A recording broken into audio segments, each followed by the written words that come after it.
قرآن پاک میں اللہ سبحانہ وتعالی فرماتے ہیں خلق الموت والحیات لیبلوکم ایکم احسن عملا، اس نے موت اور زندگی کو تخلیق کیا تاکہ تمہیں آزما کر دیکھے کہ تم میں اچھے کام کون کرتا ہے. ایکم احسن عملا، کہ تم میں احسن عمل، خوبصورت کام کس کے ہیں.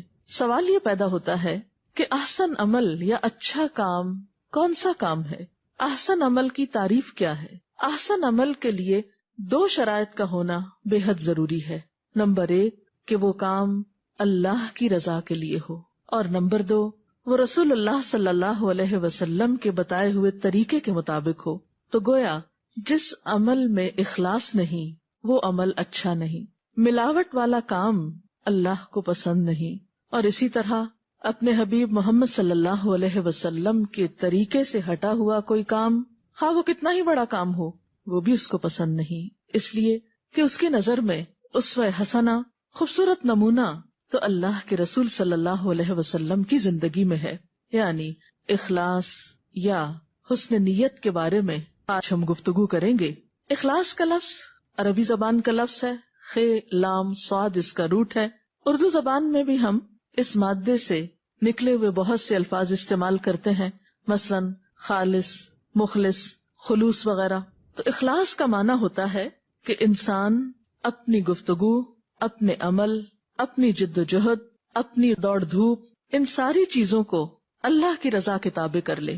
وہ اپنے جسم سے، اپنے مال سے، اپنی صلاحیتوں سے جو بھی کام لے، اس میں سب سے پہلے یہ دیکھے کہ کیا یہ کام میرے خالق، میرے محسن کو راضی کرے گا، خوش کرے گا یا ناراض کرے گا. یہ سوچنا کیوں ضروری ہے؟ یہ اس لیے ضروری ہے کہ جس نے ہمیں یہ سب کچھ دے رکھا ہے، اگر ہم اس کی خوشی کو مد نظر نہیں رکھتے تو ہم نہایت ناشکرے پن کا ثبوت دیتے ہیں، اس نعمت کا صحیح حق ہی ادا نہیں کرتے. لہٰذا اپنے ہر کام میں اپنے خالق اور مالک کی مرضی کو مد نظر رکھنا بے حد ضروری ہے. قرآن پاک میں اللہ سبحانہ وتعالی نے ہمیں اس کا حکم بھی دیا ہے. ارشاد باری تعالیٰ ہے قل ان صلاتی و نسکی و محیایا و مماتی للہ رب العالمین لا شریک لہ وبذالک امرت وانا اول المسلمین. آپ کہہ دیجئے کہ بے شک میری نماز، میری قربانی، میرا جینا اور میرا مرنا اللہ رب العالمین کے لیے ہے، اس کا کوئی شریک نہیں. اسی بات کا مجھے حکم دیا گیا اور میں سب سے پہلا فرما بردار ہوں، مسلمان ہوں، تابعدار ہوں، اپنے آپ کو اللہ کے حوالے کرنے والا ہوں، یعنی اللہ کی رضا پر راضی ہونے والا ہوں. تو گویا خواہ ہماری جسمانی عبادات ہوں جیسے نماز، یا مالی عبادات ہوں جیسے قربانی، یا ہماری زندگی ہو، جینے کے سامان ہو، محیایا، یا موت کے سامان ہو، مماتی، یہ سب کچھ اللہ کی مرضی کے مطابق ہونا چاہیے. اسی طرح قرآن پاک کی ایک اور آیت میں اللہ سبحانہ وتعالیٰ فرماتے ہیں وَمَا أُمِرُوا إِلَّا لِيَعْبُدُوا اللَّهَ مُخْلِصِينَ لَهُ الدِّينَ، اور انہیں اسی بات کا حکم دیا گیا ہے کہ وہ اپنے دین کو اللہ کے لیے خالص کرتے ہوئے اس کی عبادت کریں. گویا صرف نماز نہیں، تمام عبادات اللہ کی خوشنودی کی خاطر ہونی چاہیے، نہ کہ لوگوں کو دکھانے کی خاطر. ایک شخص رسول اللہ صلی اللہ علیہ وسلم کے پاس آتا ہے اور پوچھتا ہے اے اللہ کے رسول صلی اللہ علیہ وسلم، میں ایک اچھا کام کرتا ہوں اور میں اللہ کی رضا بھی چاہتا ہوں، اور میں یہ بھی چاہتا ہوں کہ لوگ میرے کام کو دیکھیں، یعنی لوگوں کی رضا بھی چاہتا ہوں یا لوگوں کی پسند کو بھی مد نظر رکھتا ہوں، تو میرا یہ کام کیسا کام ہے؟ تو آپ خاموش رہے حتیٰ کہ وحی نازل ہوئی فَمَنْ كَانَ يَرْجُو لِقَاءَ رَبِّهِ فَلْيَعْمَلْ عَمَلًا صَالِحًا وَلَا يُشْرِكْ بِعِبَادَةِ رَبِّهِ أَحَدًا، کہ جو شخص اپنے رب کی ملاقات کا امیدوار ہے اسے چاہیے کہ وہ نیک کام کرے اور اپنے رب کی عبادت میں کسی کو بھی شریک نہ کرے.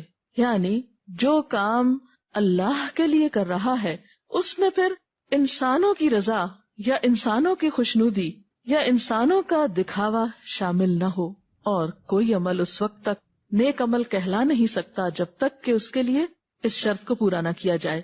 نبی صلی اللہ علیہ وسلم نے فرمایا انما الاعمال بالنیات، اعمال کا دار و مدار نیتوں پر ہے.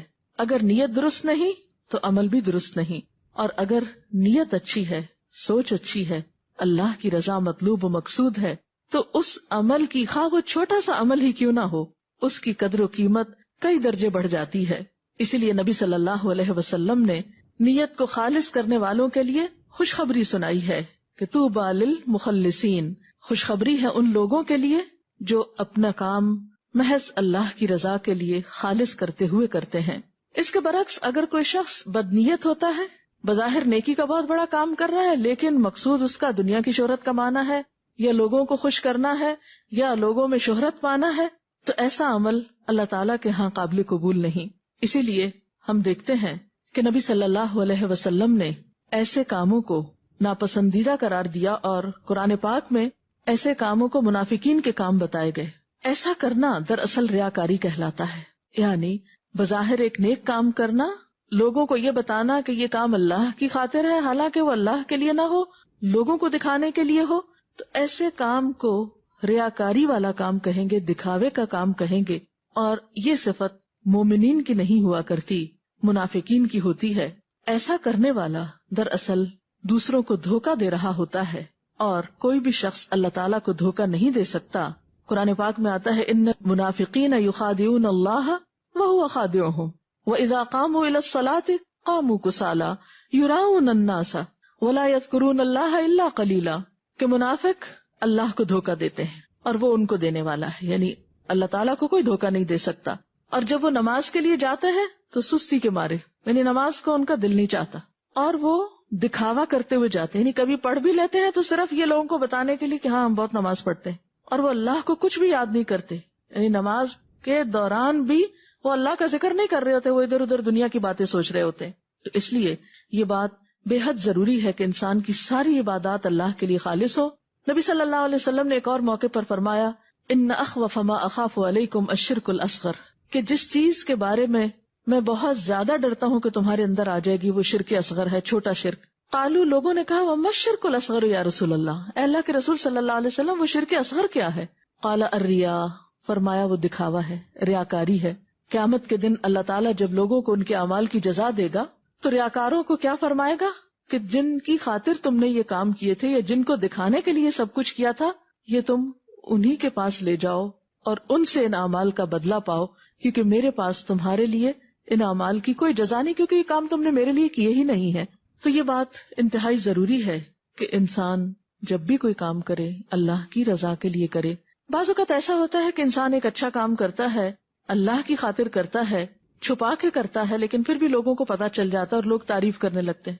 اس پر ایک شخص کو بہت پریشانی ہوئی اور اس نے آ کر اللہ کے رسول صلی اللہ علیہ وسلم سے پوچھا کہ یا رسول اللہ صلی اللہ علیہ وسلم، ایک شخص اچھا کام کرتا ہے اور اس کو چھپاتا بھی ہے، لیکن جب وہ لوگوں کو پتا چل جاتا ہے اور لوگ تعریف کرنے لگتے ہیں تو دل خوش بھی ہو جاتا ہے، تو کیا ایسے شخص کا عمل برباد ہو جائے گا؟ تو آپ صلی اللہ علیہ وسلم نے فرمایا کہ نہیں، لہو اجران، ایسے شخص کو دگنا اجر ملے گا، اجر السر، اس کام کو چھپا کے کرنے کا اجر، و اجر العلانیہ، اور اس کے ظاہر ہو جانے کا اجر، یعنی اس نے چھپا کر کیا لیکن جب وہ لوگوں کو پتا چل گیا تو لوگوں نے بھی اس کو دیکھ کر اچھے کام کر لیے، وہ ظاہر ہو گیا تو اس کو اس بات کا بھی اجر مل گیا۔ اسی طرح ایک اور شخص کو بھی ایسی ہی پریشانی ہوئی، اس نے بھی پوچھا کہ اگر انسان کوئی اچھا کام کرتا ہے، اللہ کے لیے کرتا ہے، لیکن وہ لوگوں کو پتا چل جاتا ہے اور لوگ اس کی تعریف کرنے لگتے ہیں، تو آپ نے فرمایا تلک عاجل بشر المؤمن، یہ مومن کو جلد ملنے والی خوشخبری ہے، یعنی اخلاص بھرے عمل کا صلہ اللہ تعالیٰ آخرت کے علاوہ دنیا میں بھی دے دیتا ہے۔ کہا جاتا ہے کہ ایک دفعہ حضرت عمر بن عبدالعزیز، جن کی نیکی، تقوی، پارسائی، علم، ہر چیز جانی اور پہچانی ہوئی ہے، کہیں جا رہے تھے تو لوگ ان کو دیکھنے کے لیے، ان سے ملنے کے لیے آگے بڑھے۔ ایک شخص جو سارا نظارہ دیکھ رہا تھا وہ دیکھ کر کہنے لگا، یوں لگتا ہے کہ اللہ تعالیٰ کو حضرت عمر سے بہت محبت ہے، کیونکہ حدیث میں آتا ہے کہ جس شخص سے اللہ تعالیٰ محبت کرتا ہے پھر اس کی اچھی تعریف کو دنیا میں اتار دیتا ہے۔ اس سے یہ پتہ چلتا ہے کہ انسان جب اللہ کے لیے خالص ہوتا ہے تو ایسا نہیں کہ اللہ تعالیٰ اس شخص کو دنیا میں رسوا کر دے یا دنیا میں اس کی نیکی اور خیر اور بھلائی جو ہے اس سے دوسروں کو فائدہ نہ پہنچے، وہ پھر اللہ کے ذمے ہو جاتا ہے۔ اللہ تعالیٰ اس کو دنیا میں بھی نیک نامی عطا کرتا ہے۔ اس کا مطلب نہیں کہ انسان نیک نامی کے لیے کام کرنا شروع کر دے، کام اللہ کے لیے کرے، لیکن اللہ تعالیٰ خود اپنی رحمت سے اس شخص کو نیک نامی عطا کر دیتے ہیں۔ اور یہ بات ہے کہ ہم میں سے ہر شخص اس بات کے لیے پریشان رہتا ہے کہ کہیں اس کا عمل ضائع نہ ہو جائے، اور بعض اوقات ہم جتنی بھی کوشش کرتے ہیں کہیں نہ کہیں کمی بیشی ہو جاتی ہے، تو اس پر آپ صلی اللہ علیہ وسلم نے ایک دعا سکھائی ہے۔ حضرت ابو موسیٰ اشعری کہتے ہیں کہ ایک روز آپ صلی اللہ علیہ وسلم نے ہمیں خطبہ دیا اور فرمایا، یا ایھا الناس، اے لوگو، اتقوا ھذا الشرک، اس شرک سے بچو، یعنی ریاکاری کے شرک سے، فَإِنَّهُ أَخْفَى مِن دَبِيبِ النَّمْلِ، کیونکہ یہ چیونٹی کی چال سے بھی زیادہ چھپ کے داخل ہو جاتا ہے. یعنی جس طرح چیونٹی چلتی ہے تو پتہ ہی نہیں چلتا آپ کے کپڑوں پہ چل رہی ہو، بعضوں کے جسم پہ پتہ ہی نہیں چلتا. تو اسی طرح بعض اوقات انسان کی نیت خراب ہونے لگتی، پھسلنے لگتی، انسان کو سمجھ ہی نہیں آتی کہ کیا ہوا. تو ایک شخص نے کہا وَكَيْفَ نَتَّقِيهِ، اللہ کے رسول صلی اللہ علیہ وسلم ہم کیسے اس سے بچیں؟ یہ تو بڑا مشکل ہے کہ جس چیز کا ہمیں ادراک ہی نہیں ہوتا، پتہ ہی نہیں چلتا، اس سے کیسے بچیں؟ تو آپ نے فرمایا قال قولوا، آپ نے فرمایا کہو اللہم انا نعوذ بک من ان نشرک بک شیئا نعلمہ ونستغفرک لما لا نعلمہ. اللہم، اے اللہ، انا نعوذ بک، بے شک ہم اپنے آپ کو تیری پناہ میں دیتے ہیں، من ان نشرک بک شیئا، کہ ہم کسی بھی چیز کو تیرا شریک ٹھہرائیں، نعلمہ، جسے ہم جانتے ہیں، ونستغفرک، اور ہم تجھ سے بخشش طلب کرتے ہیں، لما لا نعلمہ، اس شرک پر جسے ہم جانتے نہیں، جو ہمیں پتہ ہی نہیں چلا. تو حقیقت یہ ہے کہ انسان ہر دم اللہ کی مدد کا محتاج ہے، اور ایسی تمام برائیوں سے اسی وقت بچا جا سکتا ہے جب اللہ کی مدد ہمارے شریک حال ہو. اللہ تعالی ہمیں اس سے نوازے. اگر کوئی سوال اس سلسلے میں آپ کے ذہن میں ہو تو آپ کر سکتے ہیں. ڈاکٹر صاحب، آپ ہمیں بتائیں گی کہ ریاکاری میں اور منافقت میں کیا فرق ہے؟ منافقت کی تو کئی علامات بتائی گئی ہیں.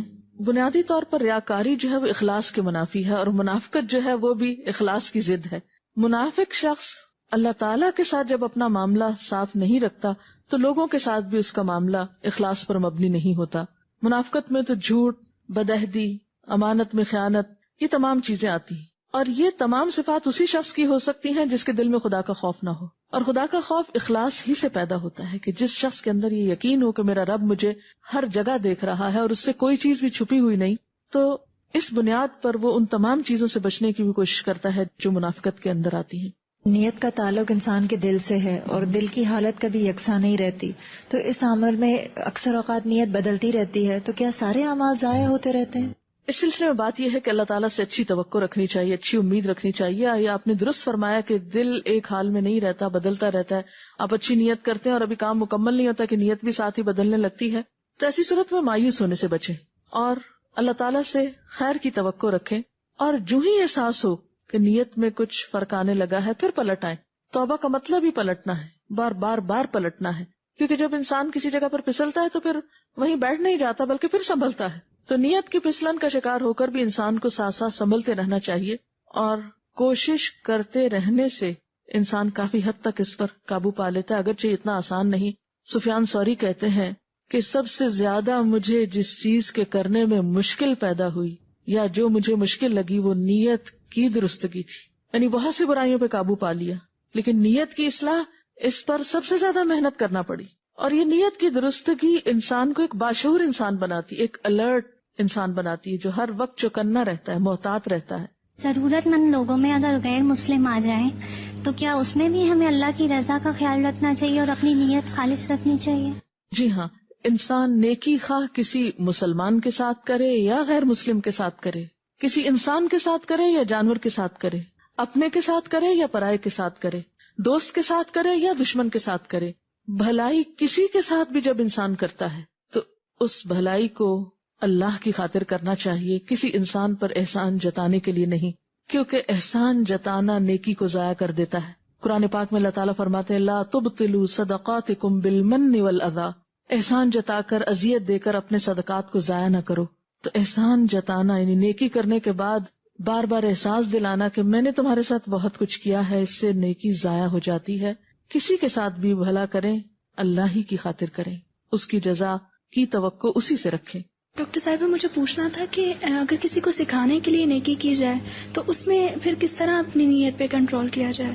یعنی صدقہ کی ترغیب دینا ہے تو اس کے سامنے ہم کرتے ہیں. اب دیکھیے کہ نیت پر کنٹرول چھپی ہوئی نیکیوں میں آسان ہوتا ہے، لیکن جو کام ظاہراً کیے جاتے ہیں ان میں مشکل ہوتا ہے. اور یہ بھی ایک ضرورت ہوتی ہے کہ انسان کو بعض کام ظاہراً کرنے پڑتے ہیں. ہر کام تو آپ چھپ کے نہیں کر سکتے، آپ کسی غار میں جا کے چھپ نہیں سکتے، آپ کو دنیا میں رہنا ہے، لوگوں کے ساتھ معاملہ کرنا ہے. تو ایسی صورت میں انسان حد الوسع اپنے آپ کو یاد دہانی کراتا رہے.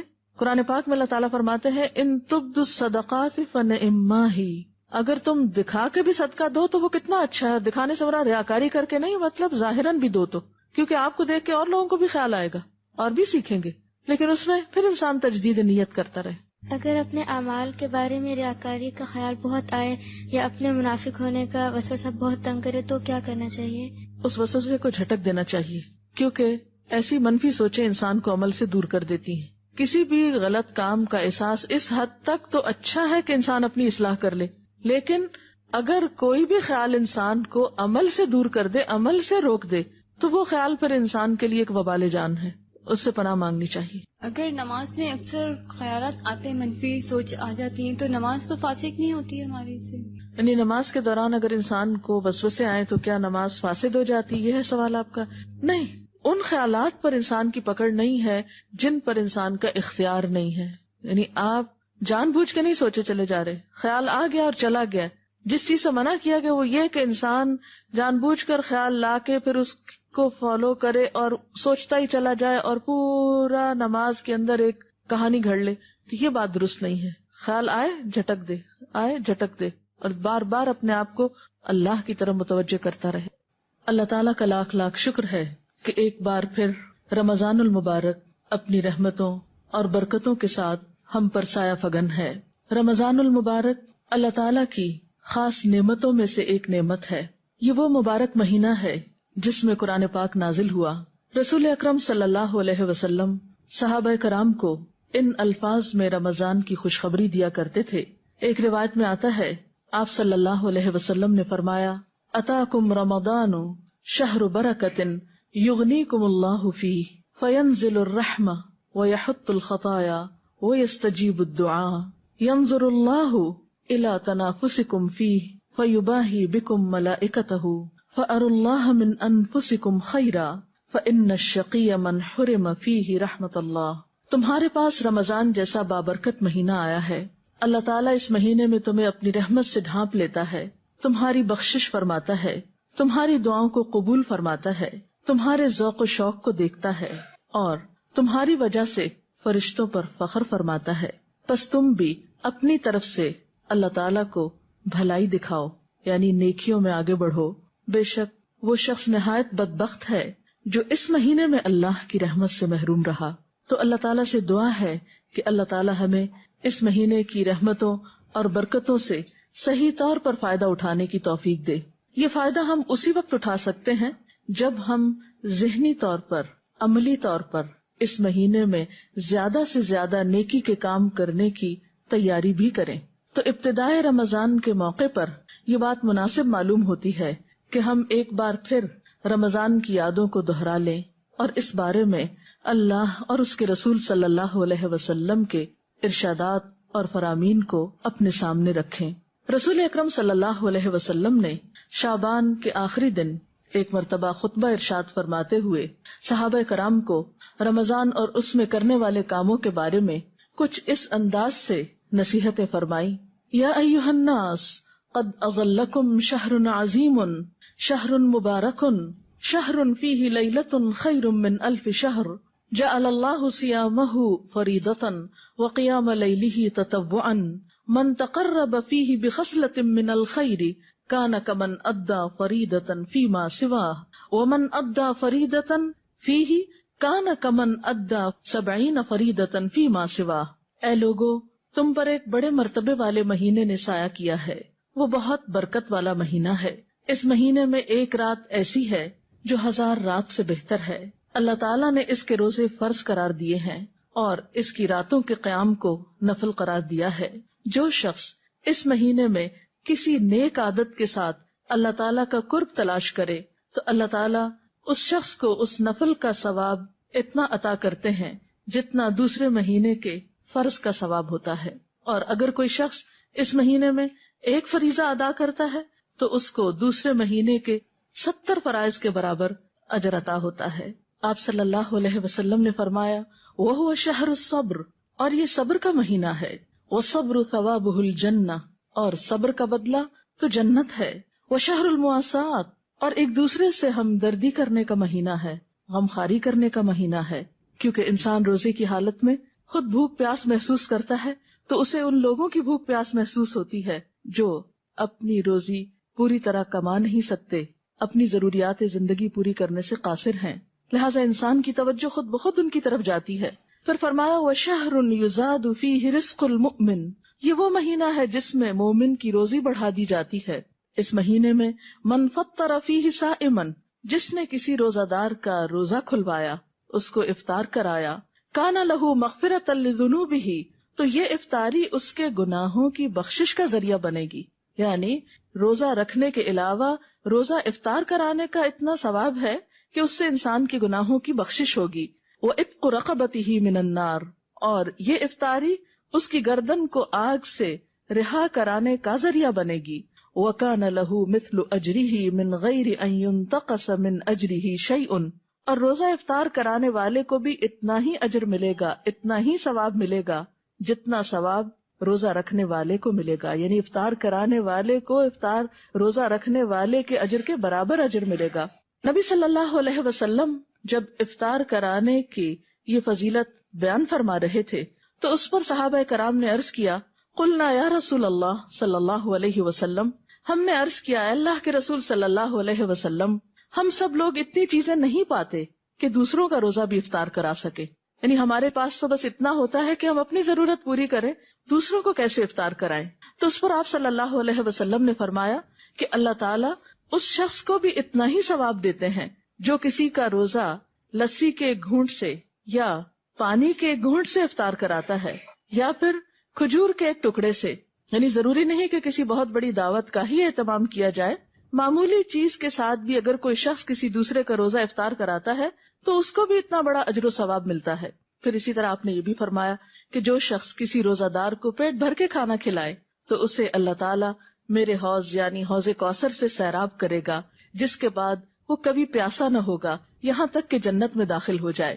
پھر آپ نے فرمایا وَهُوَ شَهْرٌ أَوَّلُهُ رَحْمَةٌ، یہ ایک ایسا مہینہ ہے جس کا ابتدائی حصہ رحمت بھرا ہے، وَأَوْسَطُهُ مَغْفِرَةٌ، اور درمیانہ حصہ بخشش والا ہے، وَآخِرُهُ عِتْقٌ مِّنَ النَّارِ، اور آخری حصہ آگ سے رہائی کا حصہ ہے، یعنی اس میں مومن کی گردن آگ سے رہا کر دی جاتی ہے اس کی عبادت، آہوزاری اور اللہ کی طرف توجہ کرنے کی وجہ سے۔